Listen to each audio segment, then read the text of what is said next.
Hello friends, তোমরা সকলে কেমন আছো? আমি আবারও নতুন একটা ভিডিও নিয়ে তোমাদের কাছে চলে এসেছি। তো দেখো, এটা ছিল হোলির পরদিনের ভিডিও। আমাদের পাশেরই একটা গ্রামে হোলি উপলক্ষে একটা হরিনাম হয়, ওটা 4 দিনই হয়।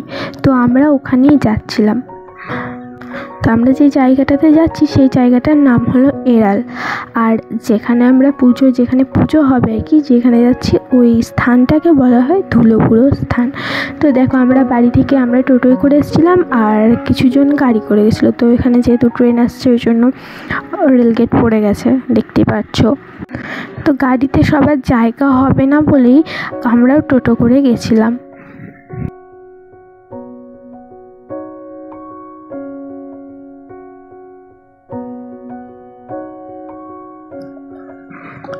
তো এই মন্দিরটা হলো একবারে একটা ফাঁকা মাঠের মধ্যে, আর ওই দিকটায় রাস্তা করে দিয়েছে, একবারে ঢালাই রাস্তা।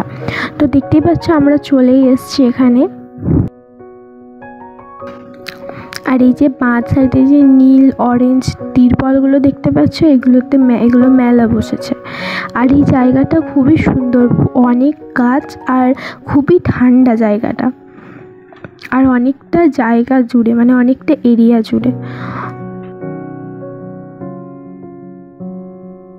তা আমার মা বাবা ওরা গাড়িতে এসছে, আগে চলে এসছে, ওই জন্য ওরা মন্দিরের ভেতরে চলে গেছে। আর আমরা যখন গেলাম তখন ওখানে ভোগ আরতি গান হচ্ছিল। আর দেখতেই পাচ্ছ মন্দিরটা খুব সুন্দর সাজিয়েছিল। আর এটা মন্দিরের ভেতরে ঢোকার আগে গেটটা। আর এখানে যে কৃষ্ণ রাধিকার মূর্তিটা আছে সেটা অনেক বড় আর দেখতেও খুব সুন্দর। আর এখানে যে আমরা শুধু পাশের গ্রাম থেকে গেছি না, অমনি আরও অনেকেই আশেপাশের গ্রাম থেকে অনেকে এখানে আসে। আর এখানেই খাওয়া দাওয়ার ব্যবস্থা আছে, কুপন সিস্টেম। তো আমরা ওখানেই খাওয়া দাওয়া করেছিলাম।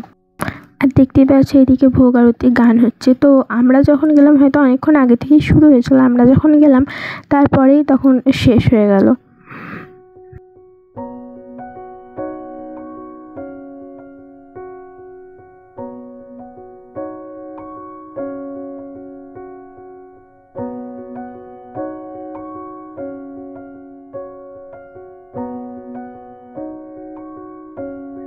আর এই যে ফুল দিয়ে সাজানো এই মন্দিরটা দেখতে পাচ্ছ, এটাই হলো আসল মন্দির।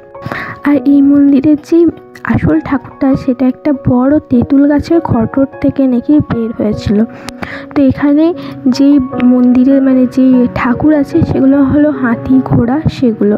আর এইদিকে এই প্যান্ডেলটা রয়েছে, এখানে একটা কৃষ্ণ রাধিকার সুন্দর মূর্তি আছে যে দোল্লায় দুলছে। আর ওর বাঁ সাইডে সবাই যে ভিড় করে ঢুকছে, ওইদিকে প্রসাদ দেওয়া হচ্ছিল, পায়েস প্রসাদ। তো আমরাও নেওয়ার জন্য ওখানে ঢুকছিলাম। তারপরে দেখতে পাচ্ছ আমরা পায়েস প্রসাদ পেয়ে গেছি। পায়েসটা খুবই সুন্দর খেতে, এত লোকের যে রান্না, এত লোকের যা করছে। তো সত্যি কথা বলতে রান্নাগুলো খুব সুন্দর ছিল। তো এদিকে আমরা পায়েস খেয়ে সবাই মিলে হাত ধুতে চলে এসেছি। তারপরে একটু ঘোরাঘুরি করলাম, আর হচ্ছে শিব মন্দির, কালী মন্দির যেগুলো আছে সেগুলো একটু ঘুরলাম, প্রণাম করলাম। এই যে এইটা শিব মন্দির, আগে দেখলে ওটা একটা কালী মন্দির ছোট্ট পাড়া, এটা একটা শিব মন্দির। আর এটাও একটা মন্দির, এটা কিসের আমি ঠিক বলতে পারছি না। ও হাতি ঘোড়ায় রয়েছে, তো কি ঠাকুর বলছে আমি তো জানি না ঠিক। এটাও মনে হয় ধুলোপুরোই বলবে। তারপরে এদিকে একটা লোকনাথ বাবার মন্দির ছিল। আর এদিকেও আরেকটা এমনি স্ট্যাচু ছিল, তো আমি এটা জানি না কে বটে। তো তারপরে আমরা সব দেখে এসে একটু ফ্যানের তলায় বসলাম, একটু গল্প করছে সবাই। আর ওই যে ওইদিকে ঘরের মতো দেখতে পাচ্ছ অনেকে বসে রয়েছে, ওটা হলো একটা আশ্রম। তো দেখো, আমরা খাবার জন্য চলে এসেছিলাম, তো প্রথমে জায়গা পাইনি, কত মানুষের ভিড় দেখতেই পাচ্ছ। তো আমরা একটা জায়গা ধরেছিলাম ওরা ওঠার পর বসবো বলে, কিন্তু তারপরেই আমরা জায়গা পেয়ে যাই। তারপর আমরা বসি খেতে। তারপর এখানে যেই জিনিসটা আমার সব থেকে বেশি ভালো লেগেছে সেটা হচ্ছে শালপাতা।